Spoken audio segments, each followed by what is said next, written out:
It's your favorite time of the week again, Tricky Thursday.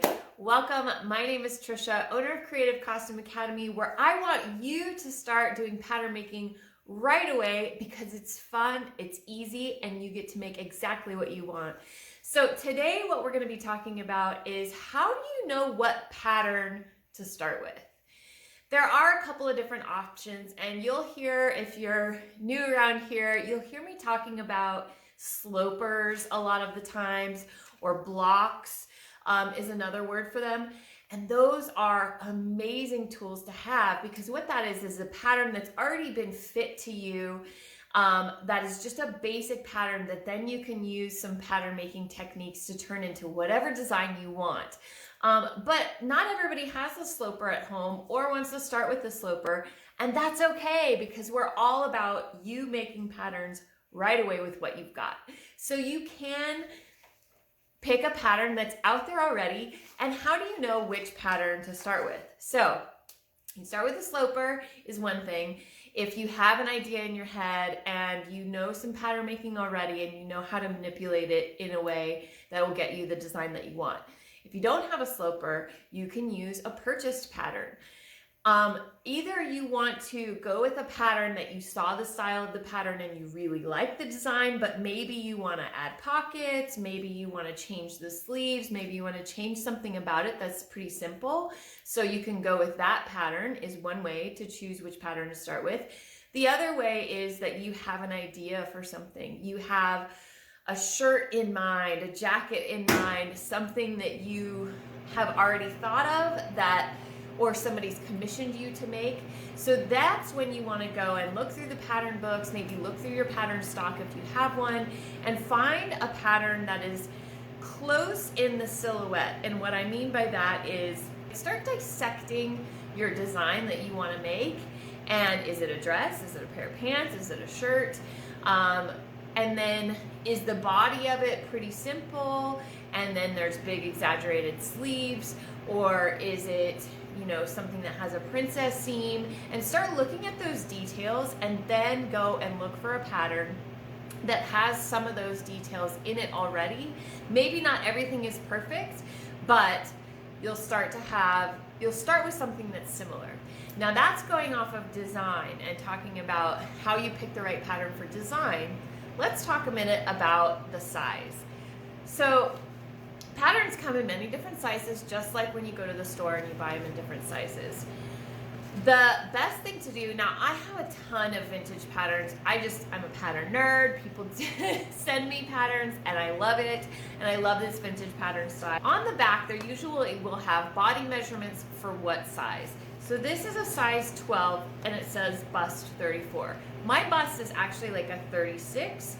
And so I would probably fit into a size 14.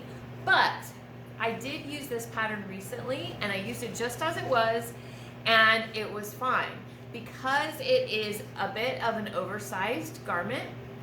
And so I knew there was going to be extra room in there, and it's a knit garment, so I used something that's stretched already.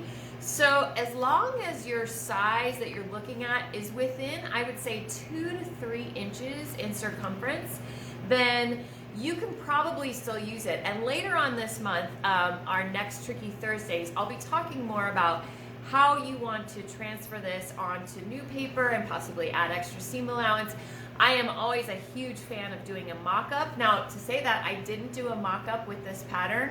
I just, it was a simple enough pattern, I was willing to go for it. So when I'm talking about doing a mock-up and tracing things off and adding extra seam allowance, it's something that you're either concerned that it won't fit right, you've never done anything like this style before for your body, or it's just something really special, like a blazer or a special dress for a special occasion or for a client, and you really want to make sure before you go into final fabric, or your final fabric is like really nice, expensive fabric, then you might want to go through this process a little bit.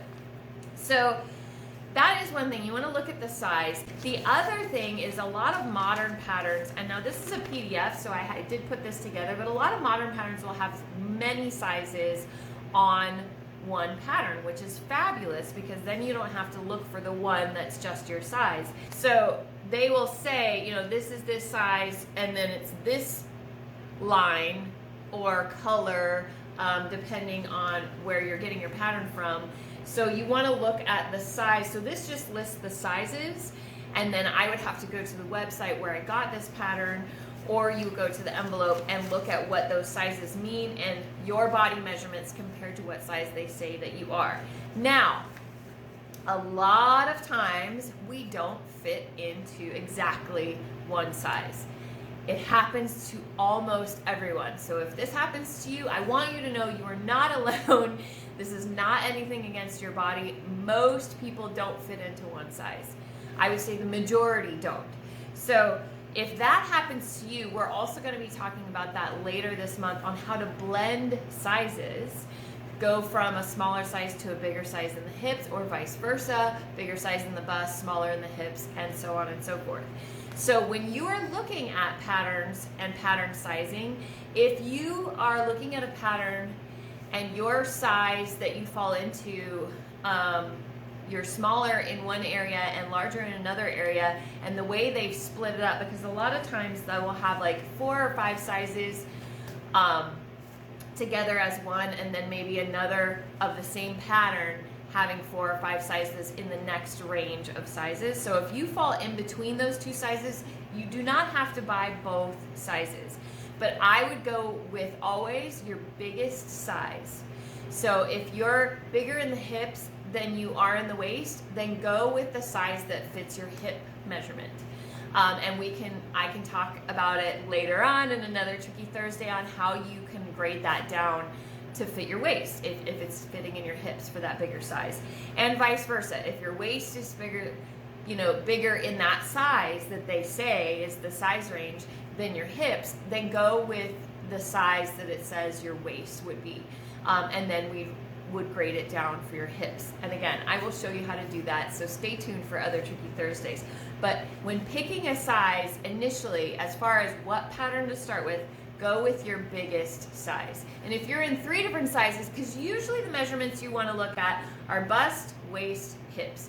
And now if you're only looking at pants, waist, and hips, bust isn't really going to be important. If you're only looking at tops, then waist and bust might only be important. But if it's a top that goes down to your hips, then you still want to know what your hips are.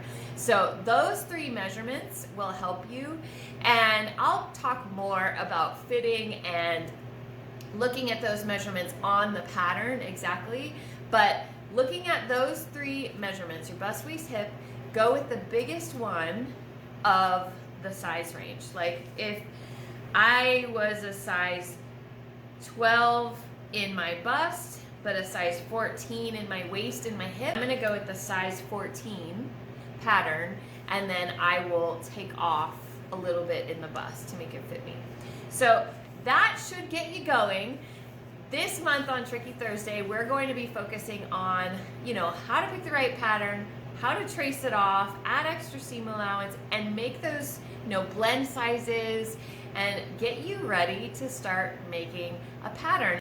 One thing I do want to say, and I say it all the time, my students know, is that if you're making your own clothing, your own patterns, you are the boss, and you get to decide if you want to match things together, if you want to change the size. Don't let the pattern or the fabric dictate what you have to do. You're the boss, you get to make these changes. You got to have something to start with. So I hope that helps you determine how you know what size to get. And when you're looking for a specific pattern to match a design you may have dreamed up, or a design that one of your clients has dreamed up, look at the core base of the pattern, of the design that you're looking for.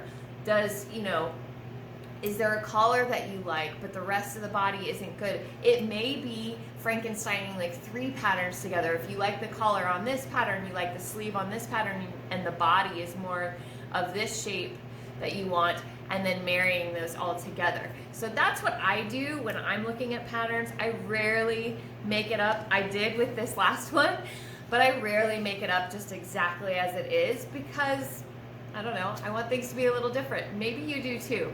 So stay tuned for how we move forward once you know what pattern you're using, and I'll see you next time for another Tricky Thursday.